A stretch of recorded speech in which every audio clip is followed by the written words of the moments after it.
Hello students, आप लोग कैसे हैं? Good morning. और आज का क्लास मैं लेक्चर 9 लेकर आया हूँ ज्योग्राफी का। आशा करते हैं आपकी पढ़ाई अच्छे से चल रही होगी और आप साथ में नोट्स बनाते चल रहे होंगे।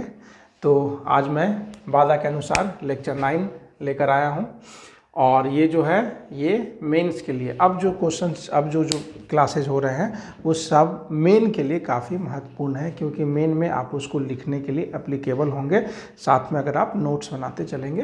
तो चलते हैं आगे। मैं हिमालय का क्षेत्र बता रहा था, तो हिमालय के पार्ट्स में कौन कौन से थे, तो जो भारत का भूगोल के अंतर्गत आता है तो मैं उसमें चलता हूँ। तो कश्मीर हिमालय, तो कश्मीर हिमालय क्या है? तो कश्मीर हिमालय सतलज एवं सिंधु के बीच स्थित हिमालय के भाग को कश्मीर या पंजाब हिमालय कहते हैं। पंजाब हिमालय कहेगा तो ऐसा मत बका जाइएगा, पंजाब हिमालय भी जिसको हम कश्मीर हिमालय कहते हैं उसी का नाम है पंजाब हिमालय। ठीक है, तो ये कहाँ किसके किसके बीच स्थित है? तो सतलज और सिंधु के बीच स्थित है। यह कश्मीर एवं हिमाचल प्रदेश राज्यों तक फैला है, या कश्मीर तथा हिमाचल प्रदेश तक फैला। इसलिए कह रहे हैं कि आप सीधे पूछिएगा कि पंजाब में तो हिमालय है ही नहीं, तो हम ये तो जबकि कश्मीर और हिमालय में स्थित है तो इसको हम कश्मीर हिमालय कहते हैं, तो फिर इसको पंजाब हिमालय क्यों कहेंगे? तो ये आप इसका दूसरा नाम कश्मीर या पंजाब हिमालय भी है, इसको याद रखिएगा, कई बार क्वेश्चंस में पूछा गया है। आगे चलते हैं। इसके अंतर्गत जास्कर बहुत फेमस चीज़ है, लद्दाख, काराकोरम, पीर पंजाल, धौलाधर श्रेणी सम्मिलित है। ये कई बार पीटी में क्वेश्चंस पूछे गए हैं, एज वेल एज आप मेंस में इसको लिखेंगे। शिमला धौलाधर श्रेणी में स्थित है, तो ये भी पूछा गया क्वेश्चन है, शिमला धौलाधर श्रेणी में स्थित है।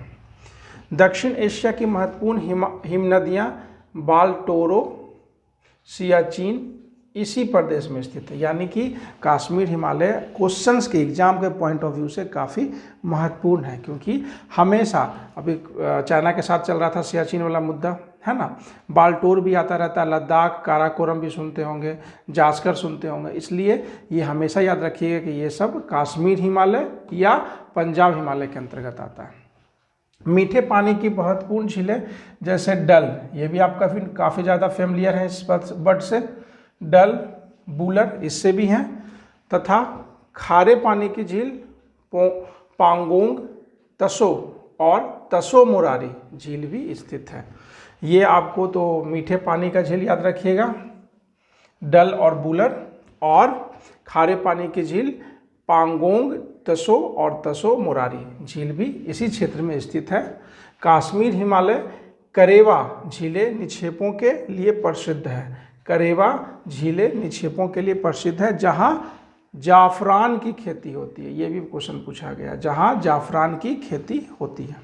ठीक है, अगर आगे बात करो तो कुमाऊं हिमालय, इसकी सबसे ऊंची चोटी नंदा देवी है, कई बार पूछा गया क्वेश्चन से। ठीक है, तो कुमाऊं हिमालय जिसकी सबसे ऊंची चोटी नंदा देवी है, इसके पश्चिम भाग को गढ़वाल हिमालय तथा पूर्वी भाग को कुमायूं हिमालय के नाम से जाना जाता है।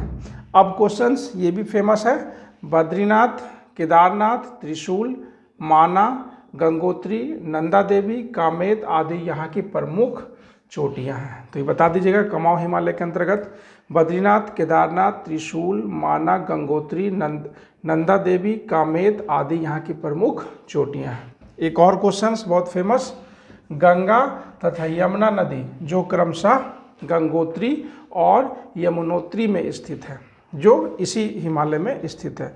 इसी क्षेत्र में नैनीताल ये जगह का नाम है, नैनीताल उत्तराखंड के निकट नैनीताल, भूमिताल तथा सात झाल ये झीलों के नाम है। यहाँ पे नैनीताल क्या है? झीलों के नाम है। यानी ये जो इसी क्षेत्र में नैनीताल उत्तराखंड के निकट नैनीताल, भूमिताल तथा सात ताल झीलें स्थित है। माना जाता है कि नीति दर्रा भी इसी क्षेत्र में स्थित है।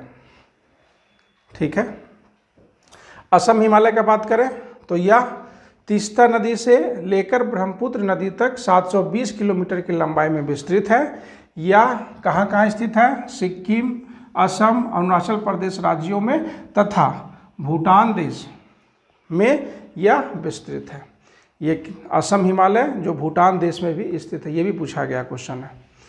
हिमालय की सबसे पूर्वी चोटी नामचा बर्मा, फेमस क्वेश्चन है नामचा बर्मा, जिसकी ऊंचाई जो है 7,756 मीटर है, जो अरुणाचल प्रदेश तिब्बत सीमा की पर स्थित है। यानी कि यह इस पर भी बहुत सारा प्रॉब्लम्स चलता रहता है हिंदुस्तान और पाकिस्तान के बीच, सॉरी हिंदुस्तान और चाइना के बीच। जलेपा, बुमला, सेला, तेगा, यांग्याप, कारपोला आदि इस क्षेत्र में स्थित प्रमुख दर्रे हैं। इसका नाम याद रखिएगा, है ना। इसका नाम थोड़ा सा याद रखने में हल्का सा कठिनाई है, लेकिन इसको 2 बार 4 बार बोलिएगा तो ये नाम याद हो जाएगा। तो क्वेश्चन जैसे देखिएगा एक बार में आप मार दीजिएगा। आगे चलते हैं। प्रायद्वीपीय पठार। प्रायद्वीपीय पठार एक मेज की आकृति वाला भूभाग है, जो मेज की आकृति मतलब ऐसा, ऐसा, है ना। मेज ऐसा होता है, तो यानी क्या होता है, कुछ ऊंचाई के क्षेत्र पर क्या होता है, मैदानी क्षेत्र, है ना। कुछ ऊंचाई पर मैदानी क्षेत्र जो क्या है, पथरीला जगह है, तो उसको क्या कहते हैं, प्रायद्वीपीय पठार। जो पुराने क्रिस्टलीय, यहाँ आगे भैया क्रिस्टलीय आग्नेय रूपांतरित शैलों से निर्मित है। तो ये बता दीजिएगा, आग्नेय रूपांतरित और क्रिस्टलीय, रवादार आग्नेय और रूपांतरित जो अब चेंजेज हुआ है वैसे शैलों से निर्मित है। प्रायद्वीपीय भूखंड जो प्राचीन गोंडवाना लैंड, सबसे पहला लेक्चर में हम बताए थे जब शुरुआत किए थे, अब उसमें देखिएगा तो उसको गोंडवाना लैंड का ये अंग है। दक्षिणी भारत का पठार या प्रायद्वीपीय पठार की आकृति की दृष्टि से अनियमित त्रिभुजाकार है। इस पठार के उत्तरी सीमा पर अरावली, याद रखिएगा, इसके उत्तरी सीमा पर अरावली, विंध्याचल तथा सतपुड़ा की पहाड़ियाँ स्थित है। ये जो है वो प्रायद्वीपीय पठार पर स्थित है। आगे चलते हैं अरावली श्रेणियाँ। तो अरावली श्रेणियाँ ये काफ़ी पुरानी श्रेणियों में, मतलब ये पहाड़ जो है, ये श्रेणियाँ, ये पहाड़ काफ़ी पुराने पहाड़ में आते हैं, श्रेणियाँ आती है। तो अरावली की पहाड़ियाँ प्रायद्वीपीय पठार के पश्चिम तथा उत्तरी पश्चिमी किनारे पर स्थित है। इसका लोकेशन थोड़ा मैप में साथ में देखते रहिएगा। मैप का इंतजाम आगे मैं करूँगा, लेकिन फ़िलहाल अभी मैं आपको मेन के लेकर के मैं आपको सब्जेक्टिव लेके चल रहा हूँ। फिर आगे मैं वीडियो को अपलोड करूँगा जिसमें सिर्फ मैप को ही मैं समझाऊँगा, और मैप से सारे को मैं फिर से कोशिश करूँगा कि मैं उसको मैप के थ्रू लाऊँ। तो अभी आप नोट्स बनाते चलिए और दिमाग में बात को चलिए, और साथ में आप एक बार मैप देखिए। जब हम मैप को एक बार देखेंगे, पूरे क्लास को, पूरे लेक्चर को मैप में ही लेके चलेंगे, वो भी एक सीरीज ही बना देंगे। तो वो सीरीज में सिर्फ मैप से ही आपको मैं सारा कुछ समझाऊंगा। पहले आपके पास नोट्स होगा, पहले आप पढ़े रहेंगे, आप उसमें फैमिलियर रहेंगे शब्दों से, है ना। कहाँ पे लोकेशन क्या है उसका मैं बताऊंगा, तो मैं बहुत कुछ उसमें जोड़ता चला जाऊंगा। तो पहले आपके पास एक फीडबैक होना चाहिए, उसके बाद मैं मैप से आगे क्लास लूँगा। तो आगे मैं बात करता हूँ अरावली श्रेणियाँ। तो अरावली की पहाड़ियाँ प्रायद्वीपीय पठार के पश्चिमी एवं उत्तरी पश्चिमी किनारे पर स्थित है। आप इसको मैप में देख लेंगे। जो बहुत अधिक अपर्दित तथा खंडित पहाड़ियाँ हैं। अरावली की पहाड़ियाँ दक्षिण पश्चिम में गुजरात से लेकर उत्तर पूर्वी में दिल्ली तक लगभग 800 किलोमीटर की लंबाई में विस्तृत है, और दिल्ली के निकट इसे दिल्ली की पहाड़ियाँ कहते हैं। अब क्वेश्चन यहाँ से ज़्यादा आता है। अरावली की औसत ऊंचाई 300 से 920 मीटर है, किंतु दक्षिण पश्चिम में आबू के निकट इसकी सबसे ऊंची चोटी, यहाँ क्वेश्चन पूछा गया, इसकी सबसे ऊंची चोटी कौन सा है, गुरु शिखर, जिसकी ऊंचाई 1722 मीटर है। ठीक है। आगे इस श्रेणी का निर्माण 600 से, यहाँ भी क्वेश्चन पूछा गया, 600 से 570 मिलियन वर्ष पहले हुआ है, जिसे हम प्री कैम्ब्रियन काल भी कहते हैं। और यह विश्व की सबसे प्राचीन, जैसा हम कह रहे थे, यह विश्व की सबसे प्राचीन पर्वत श्रृंखलाओं में से एक है। अरावली के पश्चिम की ओर माही, यहाँ से क्वेश्चन पूछा गया, अरावली के पश्चिम की ओर माही और लूनी कच्छ के रण में लुप्त हो जाती है। लुप्त नदियाँ क्या होती है, तो लुप्त नदियों को जिस अल्पकालिक नदी भी कहा जाता है, जो क्या होता है, जाकर कहीं खो जाती है। जैसे अगर आप बात करें कच्छ, तो यही नदियाँ, ये सब नदियाँ जाकर खो गई है। तो खोने के कारण क्या हुआ कि कच्छ दलदली एरिया है, जो भूकंप आया था कच्छ में 2002 में। आगे बात करते हैं। तो कच्छ के रन में लुप्त हो जाती, जिसे अल्पकालिक नदी कहा जाता है। तो आगे भी हिमालय का पार्ट है, वो अगले लेक्चर में मैं लेकर चलूँगा। आपको क्या करना है, आपको साथ में नोट्स बनाते चलना है, क्योंकि मेरा ज़्यादा फोकस आपको मेन की तरफ है। क्योंकि अगर आपके पास नोट्स होगा, उसके बाद मैं आपको ग्राफ से मैं बताऊंगा, तो वो आपको ज़्यादा फेमिलियर होगा। और पीटी के लिए मैं इसमें बहुत कुछ लाता हूं, और आप पीटी के लिए सबसे अच्छा है क्वेश्चन बैंक जो होता है, वो क्वेश्चंस बैंक को आप देख करके पीटी को लगाइए। क्योंकि जब आपका मेंस होगा तो पीटी अपने आप होगा, लेकिन अगर कहीं ना कहीं कुछ भी छूट पा रहा है अगर क्लासेज में, तो आप उसको क्वेश्चंस लगा करके उसको भरपाई कर सकते हैं। लेकिन मेरी कोशिश है कि मैं पूरे क्वेश्चंस बैंक को सामने में रख करके मैं सारा नोट्स बना करके आपके सामने में रखा हूँ।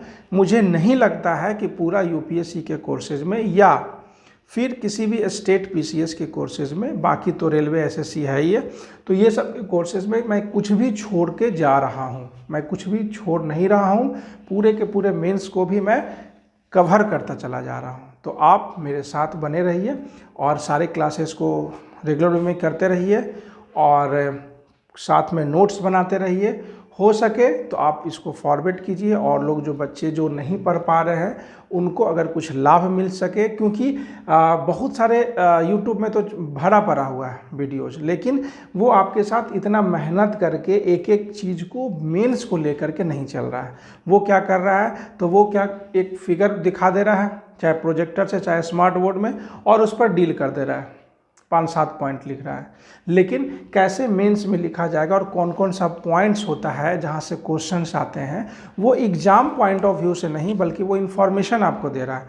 मैं कोशिश कर रहा हूँ कि आपको इन्फॉर्मेशन के साथ साथ आपको ज़्यादा एग्ज़ाम पॉइंट ऑफ व्यू को रखूँ, और कैसे लिखा जाता है उस चीज़ को मैं आपके सामने खुद मेहनत करके ला रहा हूँ। तो आशा करता हूँ कि आप अच्छे से तैयारी कर रहे होंगे। ओवरऑल आपके भविष्य के लिए बेस्ट विशेष। धन्यवाद।